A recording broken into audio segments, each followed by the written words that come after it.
tema que eu acho que independente, né, da via que esse filho chega para nós, é de extrema importância, né? A gente olhar para os nossos traumas, para a nossa infância, para a gente conseguir ter clareza e consciência e não repetir, né, os erros que foram cometidos com a gente.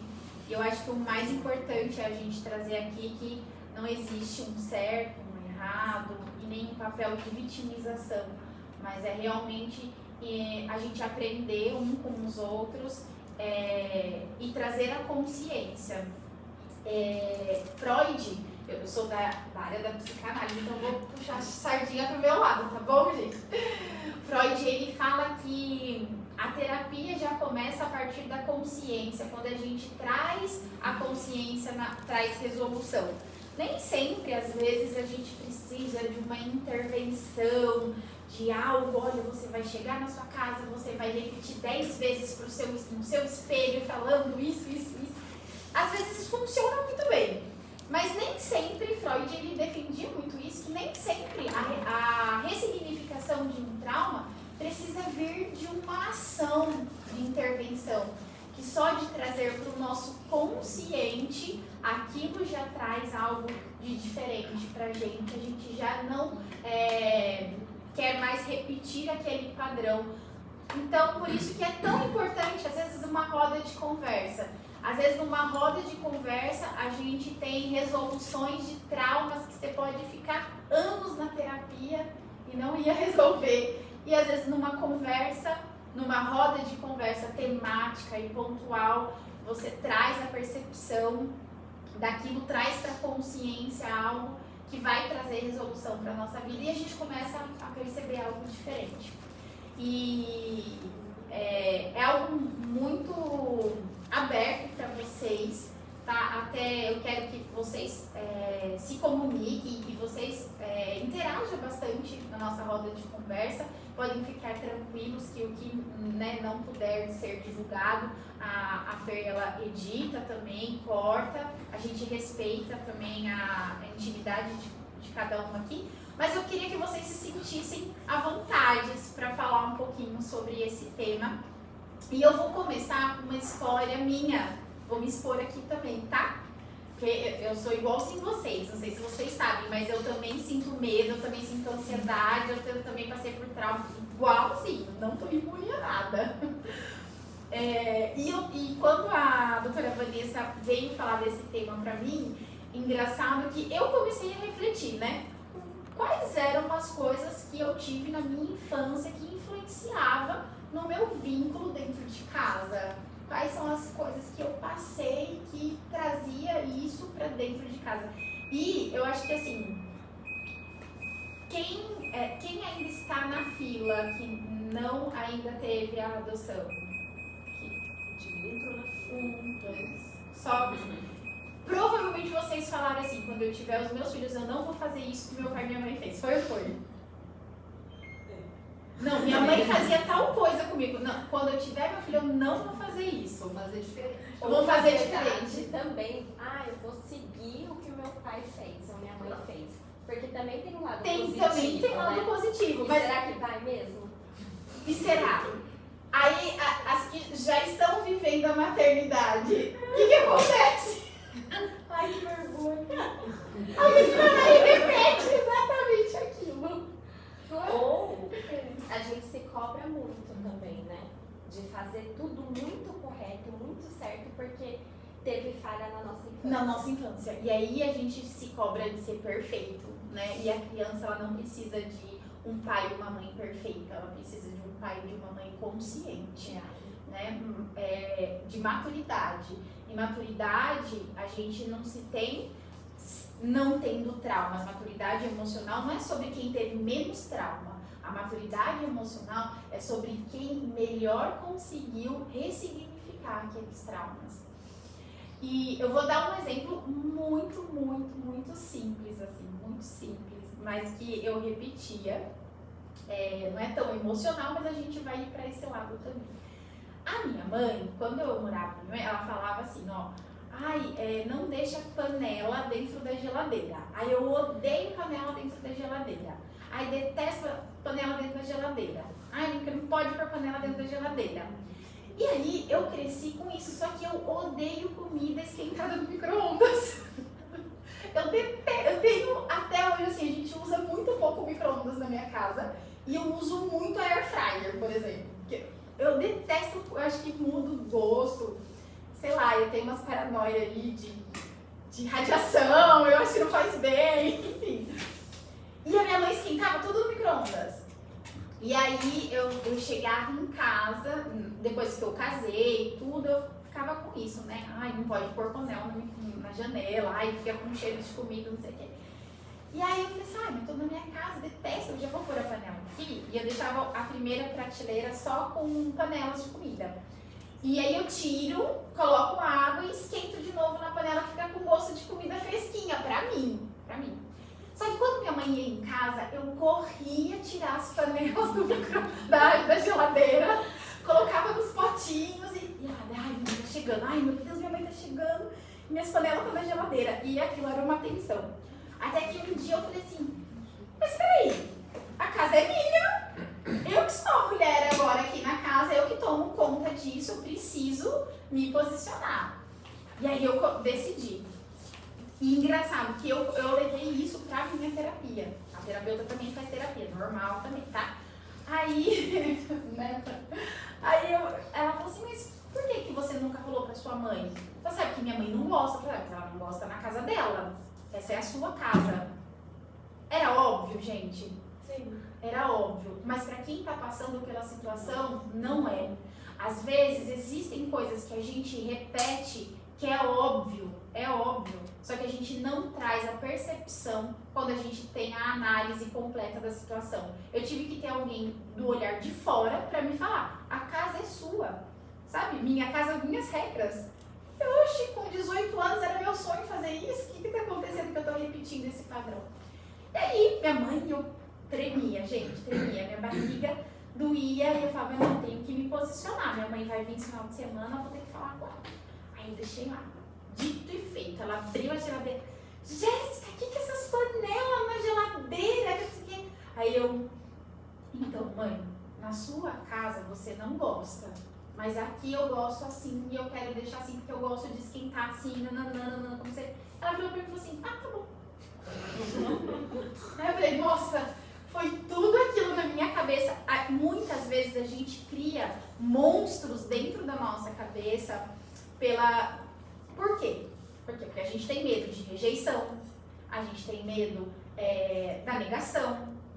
E óbvio, nós não queremos ser rejeitados. Todos os seres humanos, o que a gente quer? Ser amado. Eu não queria a rejeição da minha mãe. Então aquilo virava um mecanismo de defesa. Vocês estão conseguindo compreender o que isso pode trazer dentro da nossa vida? Tá fazendo sentido para vocês? E aí, eu me posicionei com a minha mãe e eu comecei a reparar coisas que eu começava a fazer. Outra coisa, gente, a minha mãe falava assim, olha, não futuca melancia, sabe? Que tinha que cortar melancia por fatias. E aí, logo depois desse episódio das panelas, eu lembro que eu comprei uma melancia e eu fiquei cortando pedaços por pedaços sem cortar fatia. E foi libertador pra mim aquilo. Foi libertador. E aí a gente começa a trazer realmente a consciência daquilo que é algo que a gente quer passar para os nossos filhos, ter o vínculo e aquilo que era dentro de um regime cultural familiar, e era a família, meu pai e minha mãe. Depois que nós casamos, né, você tem a sua família, você e seu parceiro, sua parceira, vocês ali são uma família. E a partir disso se constrói novos costumes, novas memórias, nova rotina. Então eu queria muito que vocês começassem a refletir, trazer a consciência, às vezes até se tem hábitos no nosso dia a dia de coisas que vieram dos nossos pais. E a gente acaba querendo projetar na nossa maternidade ou na nossa paternidade, falar, não, existem coisas maravilhosas que eu aprendi com a minha mãe. Eu aprendi a ser uma mulher sábia que edifica o lar. Eu aprendi muito a ser esposa. Meus pais são casados até hoje, tem um casamento maravilhoso. Eu falo que eu nunca vi um cara tão apaixonado pela mulher como meu pai pela minha mãe. Né? E eu aprendi muito com eles. Mas assim como eles tiveram muitos erros, né? Tô falando, meu pai tem 62 anos. Há 60 anos atrás, o tipo de educação que se tinha era totalmente diferente, até mesmo de informação. Então, eu aprendi muitas coisas boas. Hoje tenho um caráter, tenho a minha fé estabilizada e a gente não deixa de cultuar essas coisas boas por erros que eles cometeram. Eles não deixam, né? Não vão ser pais péssimos se você olhar para um trauma que aconteceu na sua infância e na sua adolescência. E isso era uma coisa que aconteceu com uma paciente minha. Eu estava em um atendimento e ela me relatava muitas coisas ruins que tinham acontecido. Então, assim, um pai muito severo, que batia, que era muito agressivo. Só que depois de toda a frase que ela falava assim, não, mas eu tive uma infância ótima, mas também ela se justificava, sabe? Então ela falou assim, porque meu pai não me deixava usar batom de jeito nenhum, não deixava eu me arrumar e eu já tinha 16 anos, mas também é porque naquela época ele não entendia que eu já estava querendo, né, ser uma moça e tudo mais. Aí daqui a pouco ele falava outra coisa. Ai não, meu pai uma vez me bateu porque eu cheguei 10 minutos atrasada da escola. Porque eu tinha que ficar com os meus irmãos mais novos e ele tinha que sair para trabalhar e a minha mãe também. E ela era uma criança, ela tinha 12 anos. E aí ela falou assim, não, mas eu entendo que meu pai estava querendo me ensinar sobre responsabilidade. E aí eu olhei para ela e falei, olha, reconhecer os erros dos seus pais não significa você deixar de honrar eles. Eles cometeram erros, você teve uma infância extremamente abusiva, se você não sabe. Mesmo assim, você pode continuar amando eles. Porque você pode amar o seu pai e a sua mãe, mas você não pode cultuar com os erros, e sim com aquilo que te trouxe boas formações e qualidades. E ela falou assim, nossa, eu nunca tinha parado para pensar, porque o sentimento que eu tinha é que eu estava desonrando os meus pais quando eu assumia que eles realmente tinham algum erro comigo. Então, às vezes é difícil a gente olhar para o nosso passado e ver alguns traumas, porque a gente não quer decepcionar nossos pais, a gente não quer desonrar a memória deles. E eu lembro que ela falou que ele já tinha falecido, o pai, a mãe estava viva e o pai já tinha falecido. E eu falava assim, tá tudo bem a gente falar sobre isso, você não vai desonrar seu pai, né? E ela trouxe de volta essa percepção e a gente conseguiu evoluir muito dentro da terapia. E o quanto isso acaba refletindo na nossa maternidade, no vínculo que a gente quer ter na paternidade, no que você espera e projeta para essa criança, que às vezes pode ser um fardo muito grande. Né? Eu gostaria, se alguém se habilita a contar, depois que eu expliquei assim, alguém já viveu alguma situação assim parecida? Eu já vivi.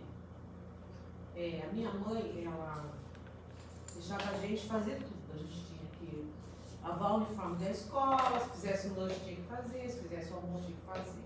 Ela tinha 7 filhos. Morava no sítio, era uma situação delicada, não tinha como ela cuidar de todos. Então ela dava para cada um se virar a si mesmo. E aí veio a Bruna na minha vida, né? Minha filha, depois de 21 anos de casada, veio pela adoção. E eu quis fazer muito ao contrário dela. Eu quis fazer muito e não entendi, às vezes, que o muito que eu fiz, que não precisava, não era o suficiente. Eu tinha que deixar ela poder a se virar, a gerar independência. E isso aconteceu ao contrário para mim. Eu quis ser uma super mãe, uma mãe protetora, uma mãe que ela respirava, já estava em cima, e isso eu acho que eu acabei prejudicando ela. Então eu acho que a gente tem que ver o outro lado também. Com certeza. Eu não sei como ela se sente hoje, porque Porque às vezes eu falo, mãe, dá água na cama, mãe, não banho frio. Então essas coisas que a gente quer fazer, a gente acaba estragando, né? Porque a gente ela tem que fazer a parte dela também. Eu vejo esse lado. E realmente a gente conseguir... Peraí, gente, eu tenho que ter TDAH, não consigo fazer duas coisas ao mesmo tempo. A gente conseguir enxergar o ponto de equilíbrio disso, né? Até onde que é o cuidado e o amar e até onde é a superproteção. Eu falo que, assim, mimar, quando a gente fala, eu tô mimando muito, né? No sentido mais Que vai prejudicar a criança, não o mimar de dar colinho, tá tudo bem. Mas o mimar é você fazer por ela o que ela pode fazer sozinha. Aí sim é ruim, né? A não ser quando a gente realmente tá ali, olha, vai amarrar o sapato, você incentivar a aprender. É ruim até porque nem sempre vai estar perto da gente. Então lá fora que vai surtir o efeito, né? Enquanto a gente tá perto, ok, a gente consegue fazer. Até um certo ponto, até chegar a uma certa idade também, né? Que depois a gente vai ficando velhinho, tudo a gente não vai conseguir fazer sempre. E lá fora, no serviço, nas relações com os amigos, né? E como que essa pessoa vai se tornar lá no futuro. Então, acho que essa é uma questão do que a Jéssica falou, de a gente mimar, de dar o colo, tudo, mas também é responsabilidade nossa deixar ele caminhar, ensinar, estar ali do lado, mas sempre deixando que ele aprenda também a fazer, para que se um dia a gente não estiver do lado, ele saiba. Né? E não projetar, né? Porque a rejeição dela foi a super proteção de outro. Eu quis fazer o contrário, porque eu não tive nada. Eu quis dar tudo. Então eu quero dar tudo. Não tudo material, porque ela não tem, mas tudo assim, de atenção, de falar, de estar fazendo. Eu acho que a primeira reflexão que cabe é a gente nos perguntar por que a gente quer adotar, ou por que a gente quer ser pai, por que a gente quer ser mãe. Né? Na via biológica a gente não pergunta isso. Mas quem está adotando, quem frequenta um grupo de apoio, é uma das perguntas antes mesmo de se habilitar, né? Por que a gente quer ser pai? Por que a gente quer ser mãe? Porque eu tive uma paternidade dessa forma. Então eu quero ter a minha família também, como os meus pais tiveram. Ou eu vou ser assim, vou ser assado, eu não vou fazer aquilo que meu pai fazia. Então acho que essas são as reflexões, sim, de início para você ser pai e ser mãe, né? Independente da via. Qual que é a motivação, né? E obviamente que na via biológica a gente não pergunta. A gente sabe que tem um desejo de ser pai e ser mãe, mas a gente nunca vai investigar, mas será que eu quero ser mesmo? Ou a gente tá... Por quê, né? Tá refletindo o que a gente teve, a família que a gente teve, pode ser experiências boas ou ruins, e se for uma experiência ruim, a gente está pensando em ter uma maternidade sem seguir aquilo, ou se teve uma influência boa, né, uma história boa de vida, a gente quer seguir essa história boa de vida sem olhar para os nossos desejos reais, né? Para fechar a pergunta que você fez, quando você falou da sua experiência, eu fiz um contraponto com a minha. Essa semana mesmo eu estava com a minha menina, por via biológica, mas eu fui morar com a minha madrasta praticamente por via de adoção, assim, ela me acolheu, assim, porque a minha mãe simplesmente deu a gente pro meu pai e tudo mais.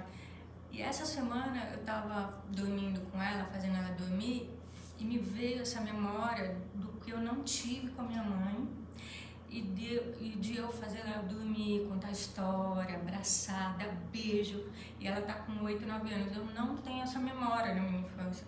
Então, às vezes, pra gente receber um filho por adoção ou biológico, a gente tem que entender que ele é um ser único, que vai vir assim, cru, né? E a gente projetar das nossas experiências de uma maneira para ressignificar mesmo, porque a hora que eu estava deitada com ela, eu falei, meu Deus, como é bom eu poder proporcionar para ela aquilo que eu não tive. E isso transforma o nosso passado de uma maneira assim, muito poderosa. Então, de repente, você fazendo por ela, você se cura, porque você não teve isso, acredito eu, que de alguma maneira te fez falta. E aí, assim como acontece comigo, eu fazendo isso por ela, eu meio que me curei. Então, de repente, você pode, se me permite, né, desamarrar, falando assim, eu não tô dando demais para ela, não tô estragando ela, eu tô fazendo para ela aquilo que eu entendo que foi necessário para mim, que eu não tive, estamos tendo a oportunidade de fazer, né? E aí, fazendo agora esse contraponto que a avó falou, né? Receber uma criança ou um bebê no ventre é você olhar para ele como um ser vazio. E aquilo que você vai dar para ele é simplesmente amor. Amor e amor. E aí você ter essa percepção de que você está ressignificando uma coisa ruim que aconteceu com você, nunca é demais, né? Quanto a isso. E ressignificar, né? Não entrar nessa culpa também, né? Ai, acho que eu estraguei ela. Não. Nem um pouco, né? Quando eu cheguei na adolescência, você vai de 12 a 13, eu perdi meu marido faz 2 anos, meu pai e ela.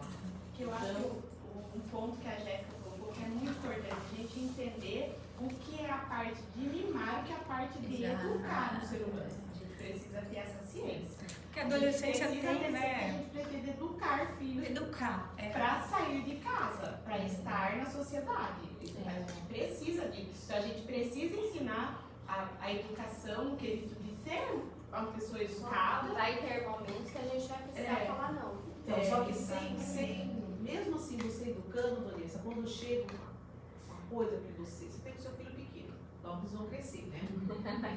Você sem você perceber, você está fazendo coisa que sua mãe não fez, que sentiu falta para você. Sim. Você acaba fazendo. Sim. E daí que vem, será que eu estou estragando? Será que eu devia estar fazendo isso?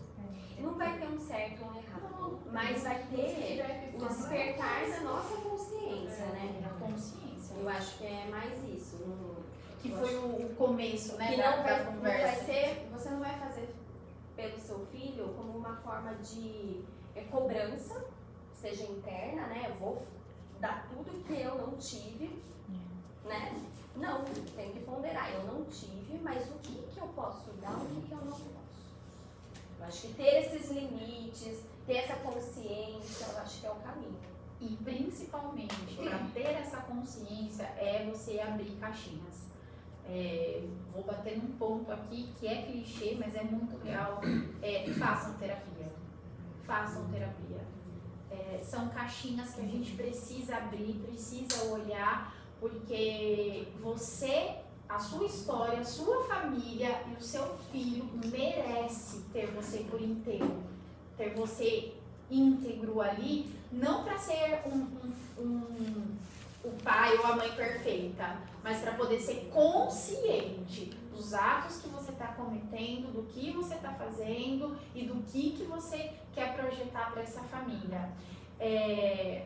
Eu mesmo assim, né, eu trouxe alguns exemplos da minha vida, né, mais leves e tudo mais, mas eu vejo em muitos atendimentos, eu estou na parte clínica há 12 anos, em atendimento clínico, e eu passei quase 2 anos fazendo atendimento de convênio, então era atendimento de 30 em 30 minutos, gente, eu atendia loucamente, trabalhava das 8 da manhã até as 8 da noite, né? Trabalhei muito. E passaram muitas pessoas, mulheres e famílias, e a maioria das pessoas que começavam uma terapia sempre chegava assim, então, principalmente os homens, tá? Falava assim, eu vim porque minha mulher mandou eu vir, sabe? Mas eu tô bem. Não, foi tudo tranquilo na minha infância, tá tudo bem. Não, é porque ela insistiu que eu vim. Ou senão ela vinha pra você, então, porque minha amiga começou a fazer terapia, ela falou que eu precisava fazer terapia também, daí eu vim aqui pra ver vocês. E aí quando a gente ia olhar com intenção cada parte da vida, da família, essa pessoa às vezes ficava 2, 3 anos na terapia e continuava o processo evolutivo ali.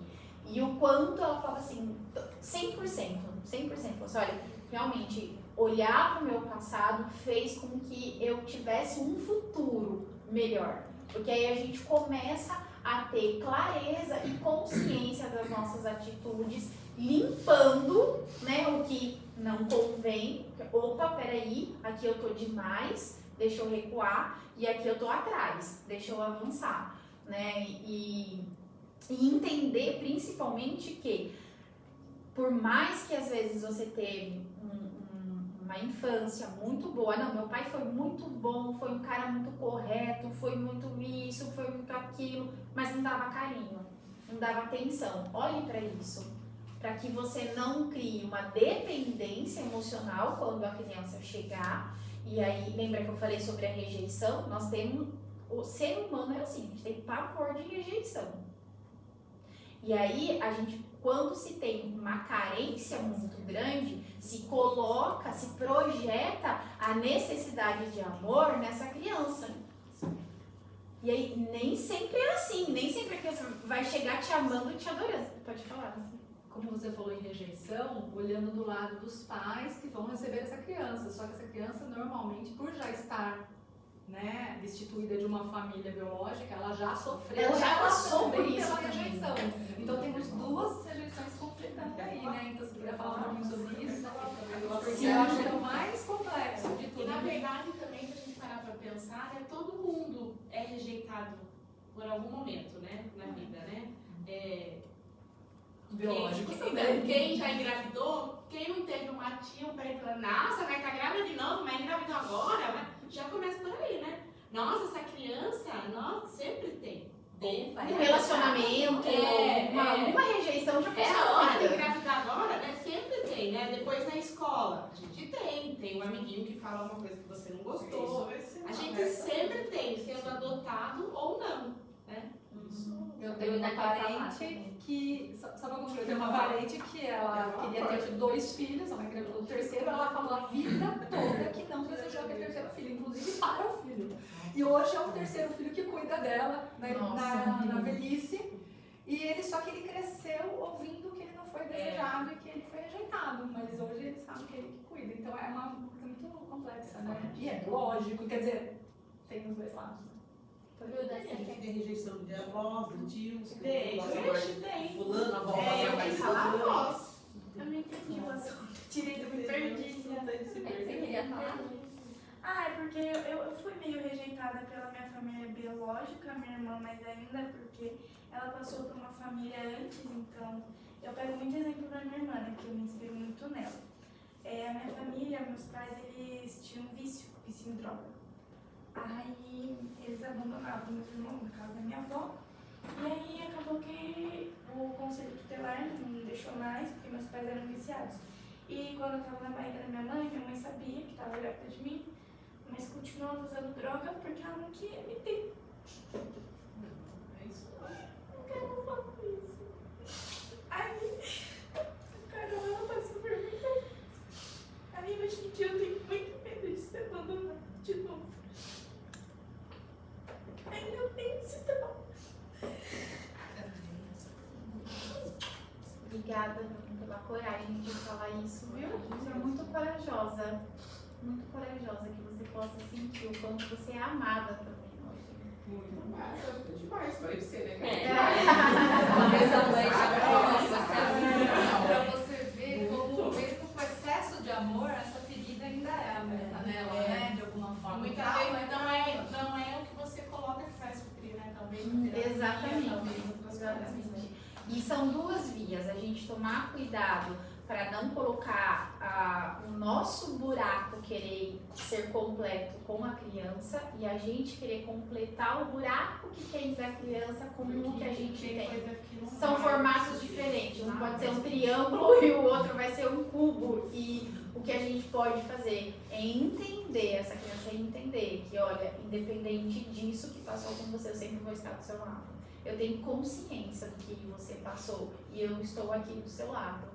E eu acho que é isso que faz a maior diferença.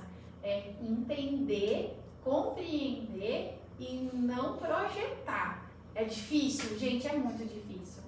É muito difícil. Independente da via, tá? É muito difícil. E não minimizar também, porque a gente pode achar, ter uma visão diferente, né?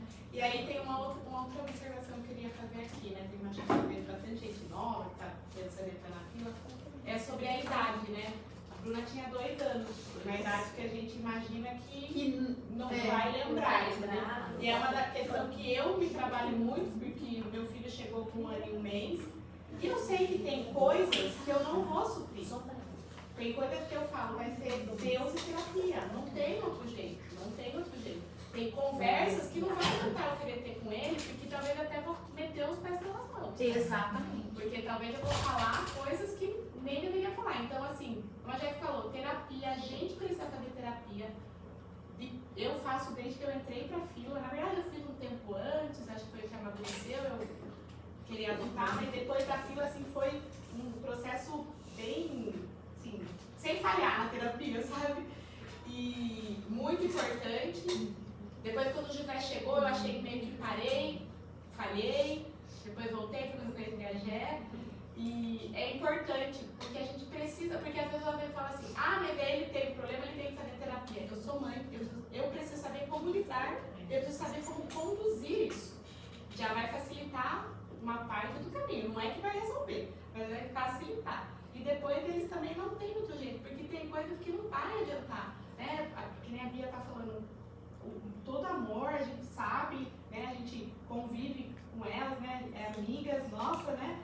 E que a adoção que a igreja me deu, e a gente vê o quanto ela é amada, ela é querida, mas tem dores que é só ela para entender, né?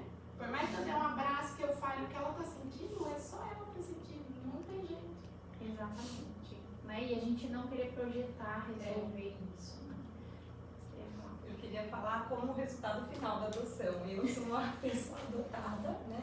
E foi por isso que eu vim porque hoje eu sou mãe, né? E a minha adoção não foi legalizada, porque na época eu vim de Santos. A única história que eu sei é que minha mãe foi uma pessoa muito simples, não teve condição de criar e deixou na maternidade.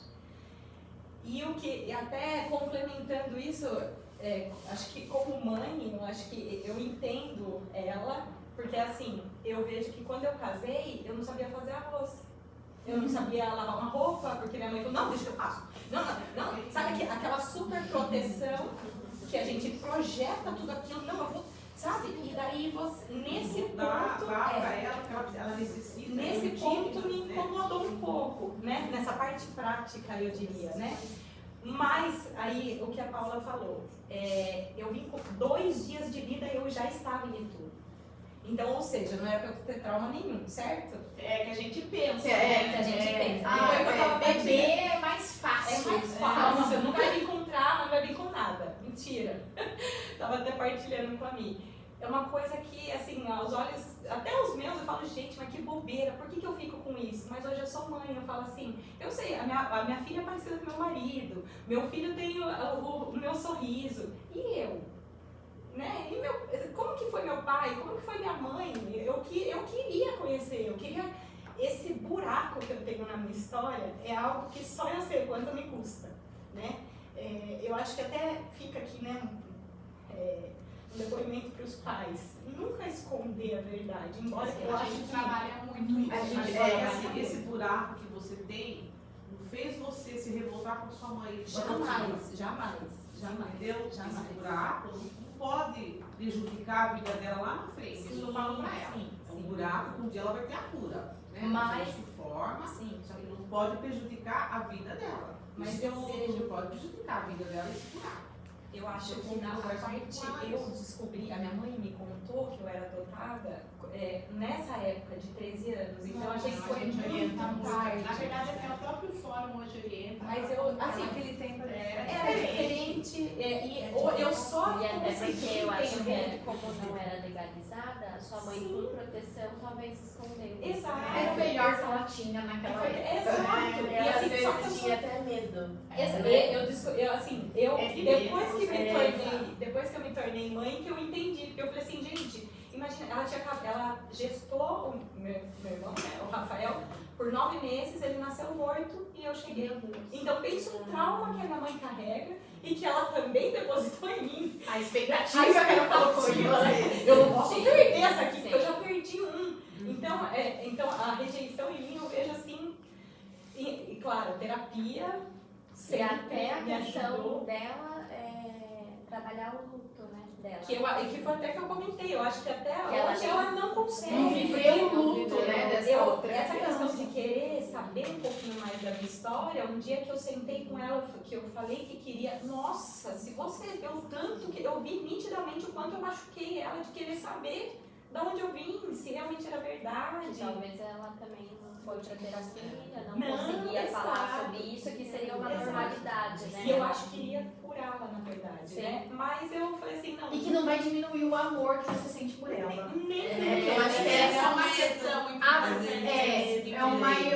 maior questão que a gente vai. Se eu contar, ela não vai gostar mais de mim, ela vai querer procurar outra família, e aí ela vai gostar menos, como se fosse uma competição, né? Exato. Tem que competir ali. E são papéis que vão ser irrevogáveis de qualquer lado. Lá na BID, lá de Indaiatuba, que é, pra quem é novo aqui, né, existe um grupo de apoio em Indaiatuba, que ele é meio que referente, acho que Sim, nível, até pra nós, acho que é hein? nível Brasil até ele é referente. Tem 22 anos. E a gente sempre está em contato com eles. Eu frequentei, o meu tempo de espera, eu frequentei lá porque não tinha grupo de apoio aqui. E tinha um caso lá, muito curioso, que é isso, né? Eram 3 meninas que foram adolescentes, foram adotadas, tipo 3, 5 e 7. Daí na fase da adolescência dela, da mais velha estava na adolescência, ela começou a pedir muito que ela queria ver uma tia X lá, da família biológica. E a mãe lutou, e a mãe lutou, e a mãe lutou. Até que um dia, por rede social, a mãe xeretava, a mãe achou, né? E a mãe falou, vou entrar em contato, né? Essa tia meio que tentou ficar com essas crianças, que era a que mais cuidava delas ali, antes da mãe perder, né, as crianças pro abrigo. E, conclusão, essa mãe foi atrás dessa tia com muito medo, muita terapia, porque ela também falava, eu vou perder as 3, ela gosta dessa tia e tal. Essa tia faz parte da família hoje. Ela é uma tia, ela é uma tia. Ela é uma tia. Deu E foi espaço muito legal pra que o viver dia esse que ela papel. contou, né? Ela falou assim, tipo, eu vim aqui, ela tá lá com as 3 em casa pra mim, porque ela tinha marido no meio desse processo, acho que o marido faleceu, não sei, ela tava sozinha, ela falou, como eu não tenho ninguém, quem tá lá em casa com elas é a tia. É muito legal essa história, né? E ela fala assim, a gente tem que confiar no que a gente fez por eles, né? A gente tem que confiar, a gente não pode projetar o nosso medo neles, porque o buraco vai ficar maior ainda, né? Exato. Já tem, que nem a Paula falou, a curiosidade de saber, né? E aí você ainda tem assim, não pode, isso não pode, isso é proibido, né? O assunto, a noção. E na adolescência, tudo que é pergunta é mais gostoso ainda, né? Não, e na adolescência, tudo que é assim, fica assim, né? Porque não, né? Qualquer probleminha na adolescência, a gente falou mais, já tá chorando. E até porque é muito importante esse tipo de contato com outras pessoas, com grupos, momentos para a gente parar para refletir, porque a nossa vida é tão corrida, né? A gente tá o tempo todo forrado ali, bombardeado de informações. A gente tem informação no celular, a gente tem informação no trânsito, a gente tem informação no trabalho. É difícil a gente parar um minuto e você falar assim, ok, agora nesse momento eu vou pensar sobre a minha vida. Ninguém faz isso, a não ser que você tenha um horário marcado, um compromisso com uma pessoa, uma terapeuta, e você fala, vamos conversar sobre a minha vida. Senão é difícil, o máximo às vezes a gente faz isso no trânsito, né? Eu já fiz isso, já cheguei até Porto Feliz, passei na entrada da minha casa pensando na vida. Falei, cara, olha o que eu tô fazendo aqui, deixa eu voltar e recalcular a rota. E normalmente a gente só vai procurar ajuda ou parar para pensar quando a gente tem um problema específico. Quando na verdade, às vezes esse problema está acarretado a várias outras camadas anteriores, né? E aí sim a gente tem que olhar. Não deixa para fazer a terapia ou para frequentar um grupo de apoio só quando surgir um problema.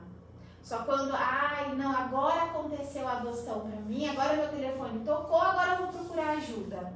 Né? Nessa hora você não vai ter nem tempo de fazer. Você não vai conseguir. No primeiro mês, assim, você não tem nem tempo. Não vai conseguir. Eu recém-nascido, não tem jeito.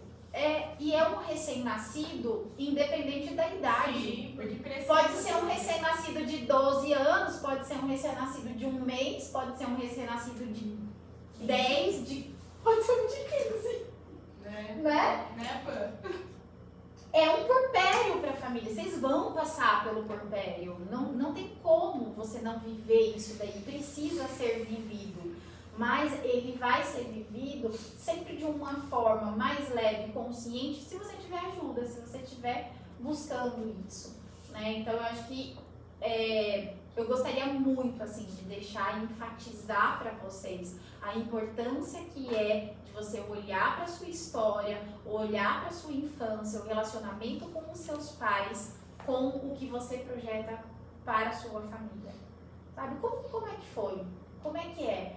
Como que é o seu relacionamento com o seu pai tem influenciado hoje na sua decisão de ter uma família?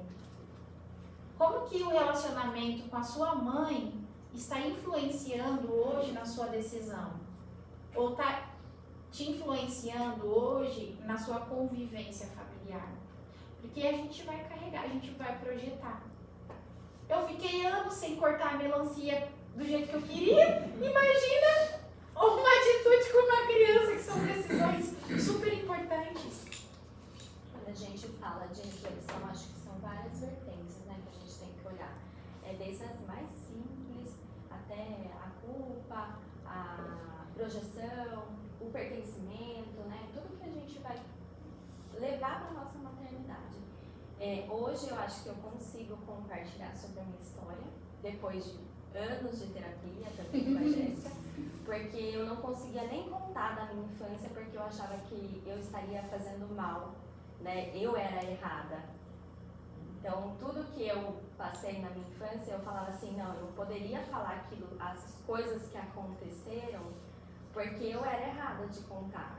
E não os meus pais de, né, posso falar sobre negligência, sobre algumas outras questões. E quando eu tive tenho 2 filhos, né, o Miguel que vai fazer 8 anos e o Joaquim que tem 2 anos. Eu tinha uma cobrança muito grande de sentar para brincar. Eu não conseguia. Eu conseguia ter todo o cuidado, né, a mãe que o Miguel, ele andava tudo combinando, tudo bonitinho, mas ele estava impecável. Eu dava banho de manhãzinha para entregar na escola, porque eu não poderia entregar na escola sem o banho. Mas eu tinha dificuldade de parar e sentar para brincar. E aí eu falava assim, nossa, o meu marido, ele passa horas sentado brincando e ele joga para cima, joga para baixo e tem aquela paciência de brincar. E eu queria tanto poder brincar. E aí eu lembro que a Jéssica falou, mas cada um tem um jeito de cuidar, um jeito de demonstrar o seu amor. E hoje eu olho de uma outra forma. Hoje eu consigo ver aonde eu faço o meu melhor e o que eu não consigo tanto, que é o sentar e brincar por horas, eu tiro o tempo e falo, não, eu preciso fazer isso. Eu vou sentar e vou apagar tudo, desligar tudo e vou brincar aqueles momentinhos. Mas não como uma cobrança, não como aquilo que antes pra mim era, eu preciso daquilo, eu preciso sentar e eu preciso brincar porque o meu marido consegue e eu não consigo. Então eu acho que isso veio de anos de terapia também, de eu conseguir falar. E não de se tornar alguma cobrança pra minha maternidade, pra minha paternidade. Tá tudo bem se eu não conseguir ficar horas brincando. Existem outras formas de Existem amar, outras formas de amar. E também eu vou me esforçar para aquilo, mas não que aquilo seja uma regra ou uma equiparação ao que o meu marido consegue. E se a gente olhar para a história do meu marido, é diferente. Então, cada um tem uma história, né? Então, a gente tem que olhar para a nossa história, pensar que a do outro é diferente, por isso que ele age daquela forma, e também olhar para as histórias dos nossos pais. Porque tudo que eles passaram também, hoje eu consigo falar, né, tranquilamente. Eu conheci a minha mãe sendo a avó do Miguel, a avó do Joaquim. Ela passa horas brincando. Ela tem uma paciência, que eu falo assim, nossa. Então, eu conheci a minha mãe sendo vó. Eu falo assim, antes eu não conseguia nem falar com a minha mãe, sabe? De N questões. E ver ela sendo vó pra mim hoje, eu falo assim, nossa, que bom que eu consegui também ressignificar e não passar a mágoa que eu tinha dela para os meus filhos. Porque senão eu poderia muito bem falar assim, ah não vai ter contato ou não dá importância. E não, hoje, tanto o meu pai, o meu filho vai lá, eu deixo muito aberto deles estarem, né, próximos, sendo avós. Então tem essa oportunidade deles estarem lá, a vontade de ser avô, avó, sem que a minha história com eles prejudique. Então, Interfira, né? Você estava falando, eu acabei de lembrar de um outro caso que eu atendi, de uma paciente minha, que é um casal que eu atendi, eles chegaram a se separar, e aí eles falaram, a gente é muito diferente, não tá dando certo, não sei o quê. E eu lembro assim que teve uma discussão muito grande, e aí eu fui investigando, entendendo o que era, e olha só o que incomodava o casal. Ele cobrava que eles não tinham muito tempo juntos, ela não dava atenção. Eu falei, mas o que é dar atenção pra você? Me explica o que é dar atenção. Não, porque quando a gente senta pra comer, eu sento na mesa, ela vai pra TV, ela tá respondendo e-mail, ela tá no computador, a gente não tem um minuto juntos, não sei o que. E aí eu fui buscando. E aí ele falou assim, não, porque em casa eram os melhores momentos da minha família, era quando a gente estava sentado à mesa. E ele começou a falar que ele tinha muitas lembranças boas desses momentos. Mas ele tinha uma família totalmente conturbada. O pai brigava com a mãe, o irmão tentou dar o golpe no outro irmão para emprestar dinheiro. E era uma família assim, desorganizada. Mas ele falava que na hora que sentavam para comer, ele tinha uma sensação boa. E ele queria isso. E aí, ela teve uma família que até hoje, assim, eles se separaram e voltaram. Gente, esse casal voltou, então, até hoje, né? Tem uma filha juntos. E aí ele falou que quando eu fui falar com ela, que a gente fazia sessões separadas, e tinha dia que fazia sessões juntos. E ela falou assim, quando eu trouxe, né, sobre o tempo de qualidade, de estar junto, falou, Jéssica, pra mim era normal, porque em casa tava o meu pai, às vezes, respondendo um e-mail, trabalhando, a minha mãe fazendo outra coisa, eu tava no quarto estudando, meu irmão tava na sala assistindo TV, você pegava um lanche, comia de pé, voltava e tava tudo bem. E aí eu entendi, mas deixa eu te explicar, pra ele esse momento era importante, e pra ela era um momento que era normal na minha casa, né? E os pais delas eram muito bem. E funcionava esse jeito na casa dela. Automaticamente, deu tudo certo aquilo dali, eu vou replicar e tá tudo bem, não tem problema. O problema não é eu sentar e comer, né? O problema, e aí eu não justifico nada. O problema é seu pai e sua mãe, que só briga, tudo sei o quê. E eles acusavam muito a família um do outro, né? E aí, a doutora Vanessa falando isso, eu lembrei que quanto as histórias dos nossos familiares também interferem no casamento, no relacionamento. Por quê? Vocês vão ver isso principalmente quando vira a maternidade e a paternidade. Não é? Não vem? As desavenças, os entendimentos de famílias que eram diferentes. E aí é você ter uma nova consciência que vocês estão formando uma família nova, novos costumes, às vezes coisas que pra você é banal, não tem nada a ver, pro outro às vezes era algo muito importante. E isso acontece também na adoção, principalmente quando vem da adoção um pouco mais tardia, 3, 4 anos, porque às vezes alguns rituais de sono, de alimentação, traz segurança para a criança quando está ali no acolhimento. E aí você chega querendo fazer o ritual da sua casa, né? Tem um exemplo. Pode falar. Lá na vida também, quando eu tinha um casal, tinha adotado um bebê não tinha um ano ainda. E o bebê passou uma semana, chorava muito, e vai, fala com a psicóloga pra abrir o que era, vai em médico, revira a criança e tal, né? Aí a psicóloga disse que teve uma sacada e falou assim, viu, manda foto do pai parto dele pra mim? Aí mandou, né? E aí aquele casal que tava com o bebê, vamos dizer, recém-nascido, a tempo de fila a gente sabe que não é pouco, né? Fez o parto, né? O parto. O parto. Daí ela falou assim, então, você chegou aí no abrigo que ele estava? Cheguei. Você chegou a ver o partinho? Cheguei, tinha 4 bercinhos assim, um do lado do outro, aqueles bercinhos tipo de hospital de ferrinho, assim. Tinha cortina? Não.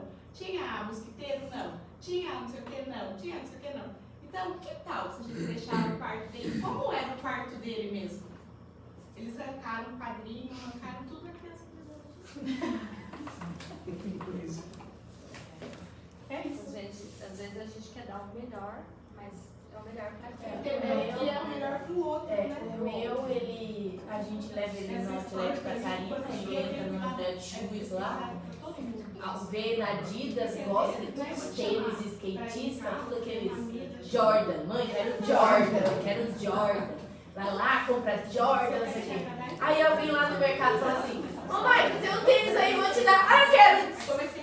Ele tem um vício de tênis, e se você der um tênis usado, ele tá levando lá pra casa, tá, toda semana tem um tênis novo. Mas por quê? Lá no abrigo eles ganhavam as coisas. Então, pra tirar isso dele, tá, é assim, é um absurdo, não consigo. Se alguém oferecer um tênis pra ele, ele tá falando, não quero. Que número é esse? 42 é o meu número. Serve pra mim? Eu só espero que eu uso. E toda semana tem um tênis novo lá em casa. E ele mesmo não precisa. Mesmo ele não precisando, ele vai lá e escolhe o que ele quer. Mas toda semana tem um pedido de um tênis novo, porque ele gosta de ganhar tênis dos outros. E às vezes isso usado, tudo. Essa sensação que ele tinha de alguém dar um tênis pra ele era uma sensação tão boa. Tipo o aniversário toda semana. Ele ganhar presente toda semana. Daí ele ganha o meu, a lembrança boa que ele tem, né? De amor, de aceitação, é ganhar um tênis. Esse meu filho, ele tem deficiência intelectual, tá, gente? Então, pra ele ganhar tênis, seja usado, seja novo, ele tá adorando. A pessoa falou que vai dar um tênis pra ele, ele tá se divertindo. Toda semana tem tênis. Às vezes é a gente conseguir identificar mesmo, né? Por isso que vou bater muito nessa tecla de vocês fazerem terapia, ter um momento para poder pensar, refletir, até como casal, sabe? Vocês conversarem como casal, como é, como que você espera que seja, né? Às vezes fala, ai não, porque eu quero fazer cama compartilhada. A criança não vai aceitar, e dorme lá com um monte de criança. Ah, não, eu não quero. Não, mas eu acho que tem que dormir no quarto dele. Não, tem que dormir no nosso, né? Então, são coisas que, por mais que são pequenas, isso no decorrer da vida corrida viram coisas muito grandes. Muito grandes. E aí, a nossa primeira prioridade é o bem-estar e a segurança da criança. Não é você, Alecrim Dourado. Né? Não é sobre o que você quer, o que você espera, o que você sonhou. É sobre aquela criança, é sobre aquela vida que está ali, sobre a sua responsabilidade. E não você se sentir culpado ou culpada, mas você se sentir responsável por aquilo. Então, você tem uma responsabilidade, olha, a gente vai ter que sentar e vai ter que conversar quais são as nossas expectativas, o que funciona, o que não funciona, o que você acha, o que você pensa sobre isso, o que você acha sobre, você já parou para pensar sobre introdução? Eu quero, vamos supor, você está lá na fila de adoção para criança, para bebê até 6 meses, certo? Aí você está lá e fala, então tem que fazer introdução alimentar. Não, mas eu acho que tem que fazer introdução alimentar BLW. Eu falei, eu nunca nem ouvi falar. Minha mãe fazia papinha. Não, marido, não pode fazer papinha mais. Agora a OMS não era. E aí isso vira um problema. É ou não é? A papinha Nestlé e o outro não quer. Você falou da cama compartilhada, já olhei para assim, lembrei de uma situação que, como tem bastante gente nova, a gente sempre comenta, mas se tem gente nova, vamos comentar de novo. Quando o José chegou, ele tinha 1 ano e meio, e ele pesava 6 quilos, ele era um cisquinho assim. E a gente ficou anos, né, esperando a criança e tal. E o que você pensa, né? Ficar lá no meio, né, da gente. Vai dormir grudadinho, agarradinho. Gente, não ficava de jeito nenhum no meio, ele não ficava. gostava de jeito nenhum. Gosta de colo. E aí eu sempre fiquei pensando, o que a gente pensava? Ai, coitado também, né? Ele não teve isso, né? Ele não sabe o que é ficar o tempo todo no colo, então ele quer vida, ele quer a independência dele e tal, né? Quando começou a ganhar, eu contei essa história, né? Aí eu comentei com a Paula, viu? Mas no Foi biológico ele nunca quis ficar no menor. Ele tinha a mesma personalidade. Então tem coisas que pode ser assim, da história de vida dele. Mas pode ser que é da pessoa. Da personalidade. Isso mesmo. Só isso. Então, o meu mais velho nunca gostou de ficar no meu colo. Eu carregava no colo, ele parecia que alguém falou lá fora, acho que foi dizer, pô, não posso falar isso, senão eu vou revelar a idade. Mas tinha um bonequinho que dava soquinho assim, chamava langolango. Meu filho era o langolango do meu colo, o irmão mais velho. Eu carregava ele fazia aquilo, mas ele estava lutando comigo. Eu falei, gente, não é possível. Eu via no chão e ficava feliz. Então, assim, imagina pra mim no meio do casal, nunca ninguém. Sempre dormiu sozinho no quarto dele. Combinação sexual foi o contrário. Então, assim, eles têm personalidades próprias também, né? E não é só porque é adotado ou não. Até porque não vem no rótulo, né, de começo, meio e fim. Todas as crianças adotadas vão passar por isso, vão sentir isso, vão...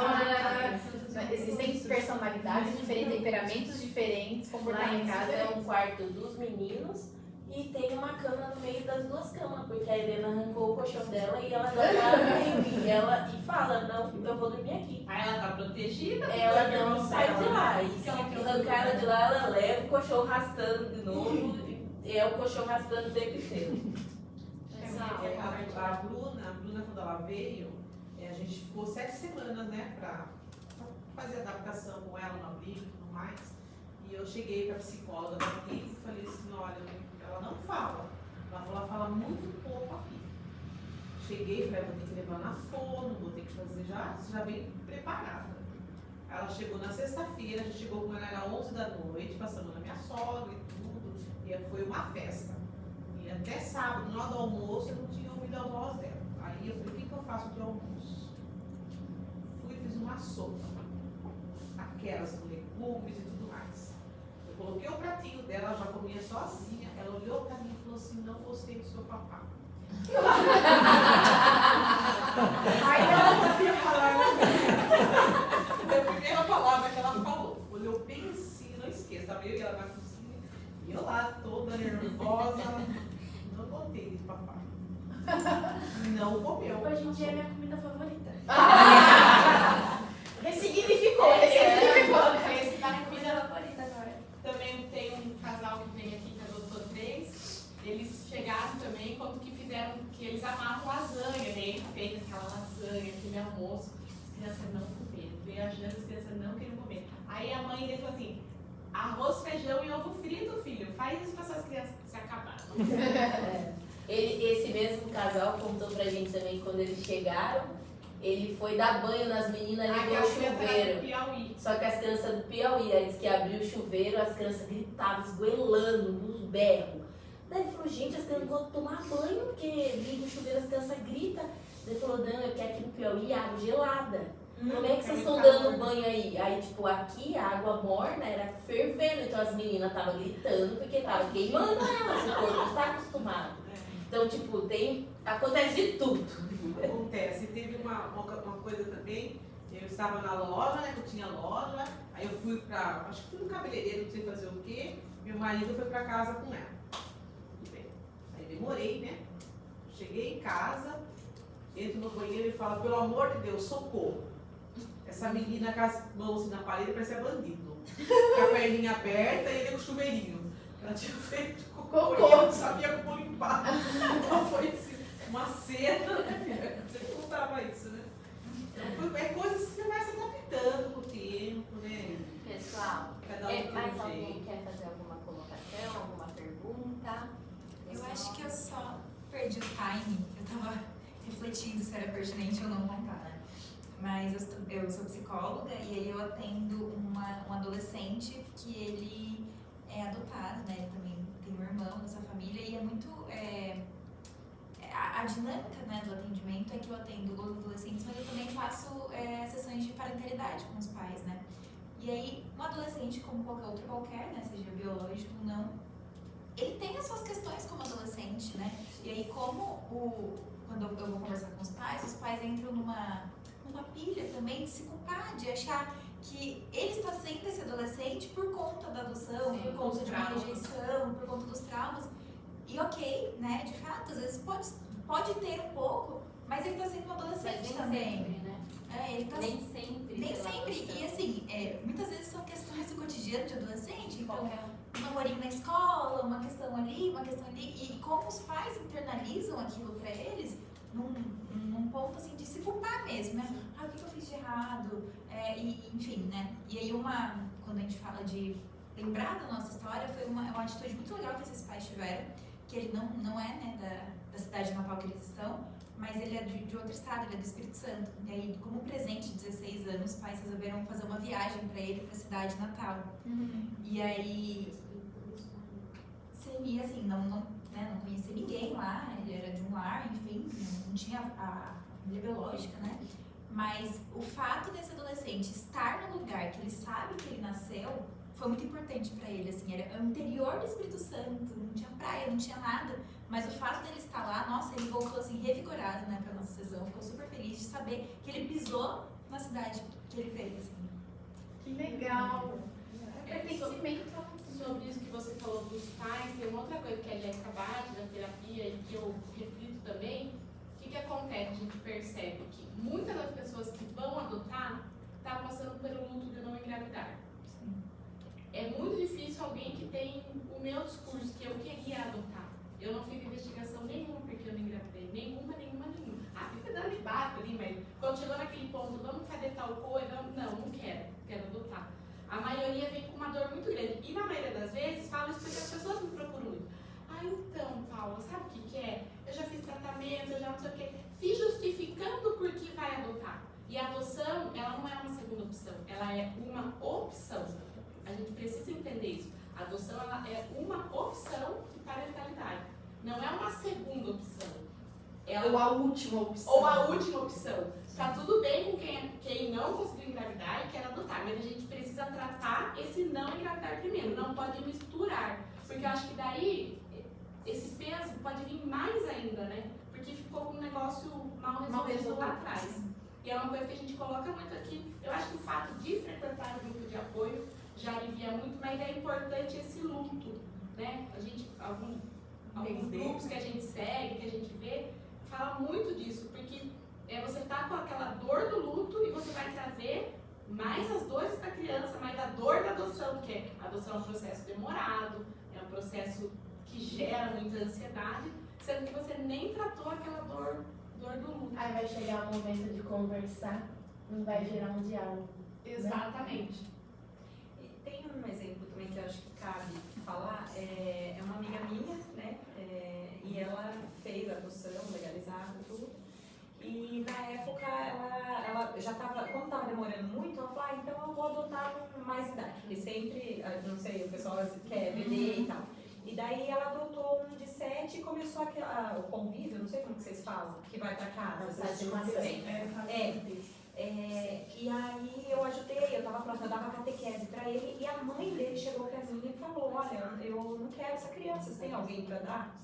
Eu levei um susto, porque assim, aí claro, vem toda a tona a minha história, a rejeição. E daí eu falei, não, eu tenho uma amiga que quer, vamos agilizar isso aí, não sei o quê. E eu fui tentar ajudar e deu certo, e ele fez o processo. Chegou na casa da minha amiga e ele roubou a sogra, né? E daí ela falou, não quero.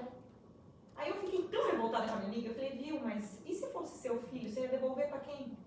Então acho que isso é um ponto também importante, né? De saber que às vezes a criança ela vem com algo. Então, não é? Porque ela vem com alguma coisa, eu falo assim, se fosse meu, até eu falei pro meu marido, eu falei, eu gostaria de adotá-lo agora, e olha que engraçado, meus pais não me deixaram, você acredita? Que naquela época eu falei assim, eu gostaria de adotá-lo, porque eu ia falar, olha, aqui você não vai fazer mais. Na sua casa você poderia ter isso aí, porque já era grandinha, criança, tudo.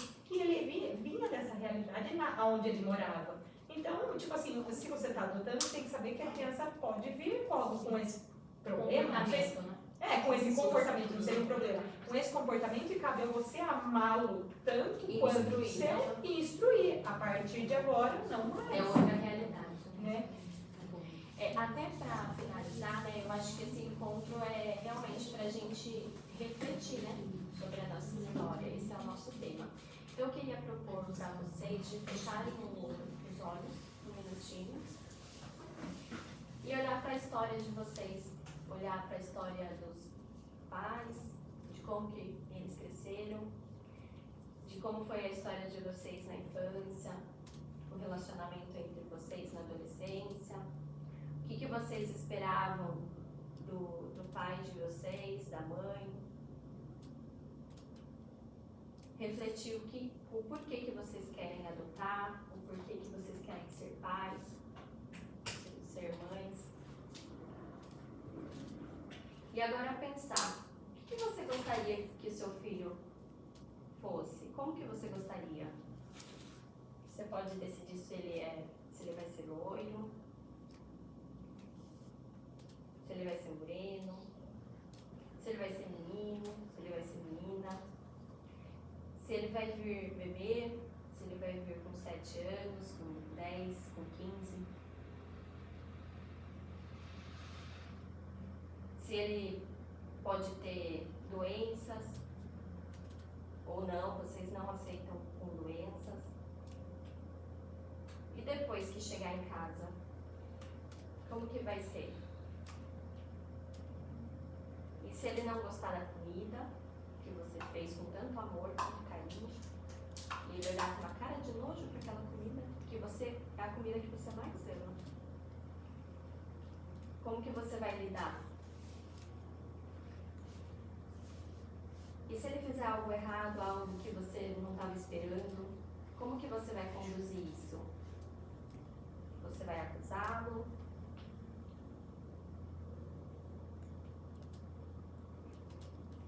E mais pra frente, se ele é um menino e querer namorar um menino, ou uma menina, namorar uma menina, como que você vai lidar? Depois de anos com essa criança, com esse filho, e aí você, por suas crenças, por seus valores, você não concorda, então ele deixa de ser seu filho?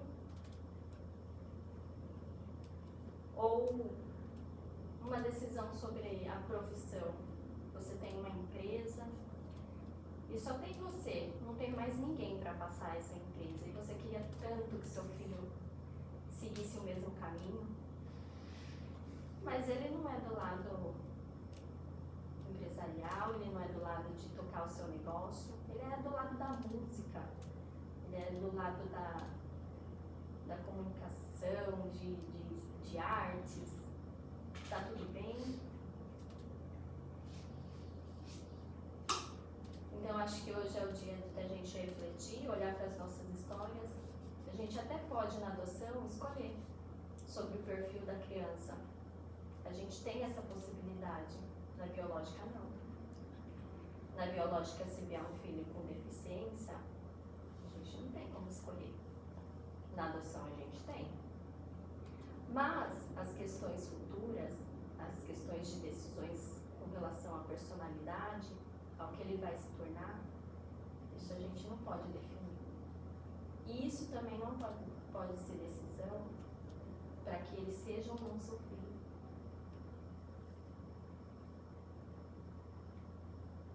Então, independente do que ele for se tornar, cabe a você, pai e mãe, dar o seu melhor dentro do que você acredita, dentro dos seus valores, mas sabendo que lá no futuro não é a sua expectativa.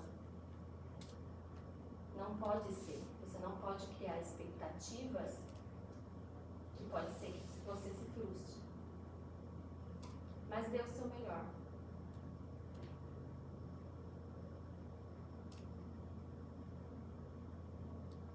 Bom, essas são as reflexões. Quer falar alguma coisa? Não, acho que é finalizando mesmo, né? Fico à disposição também.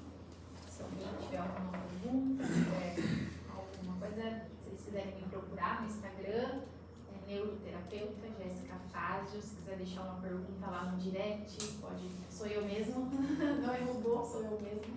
pode mandar lá, às vezes tem uma questão que não quis falar aqui, eu fico aberta também para vocês compartilharem, perguntarem. Estou aqui voluntariamente para poder auxiliar nessa jornada também. E espero que vocês tenham gostado, que tenham trazido algo de valor para a vida de vocês, para que vocês não saiam do mesmo jeito que entrou. Toda reunião, lugar que vocês possam vir e sair diferente como vocês entraram. Muito obrigada, gente. Obrigada a todos. O pastel chegou? Chegou, sempre temos pastel, tá?